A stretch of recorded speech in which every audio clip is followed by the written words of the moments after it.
चटकार बा देखिए के कांपत हाड़ बा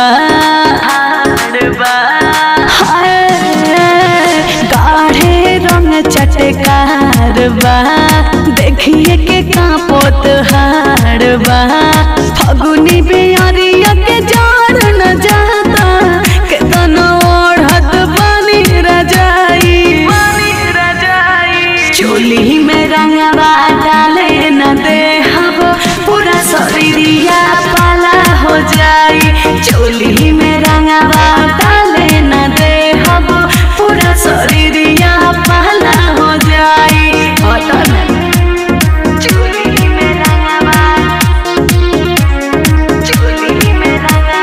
डाले न दे सरोज रिकॉर्डिंग स्टूडियो मीरगंज। अरे लागो त बड़ी सरदी हो दुख तनी बुझो बेदर्दी हो ढेर भीतरीले डाल दे रंगवा पिए के पड़ी दूध हरदी हो पिए के पड़ी दूध हरदी लागो त बड़ी सरदी हो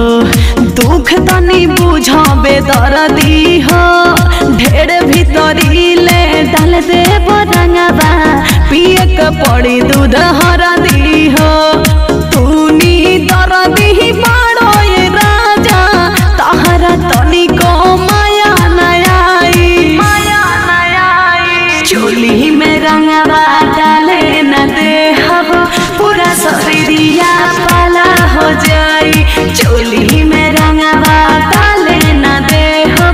पूरा शरीरिया पाला हो जाई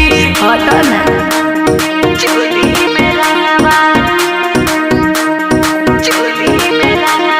डाले न दे पूरा शरीरिया पाला हो जाई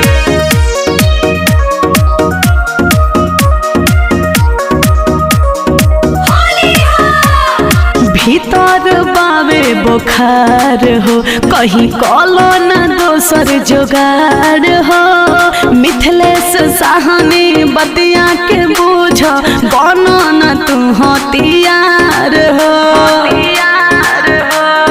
हाँ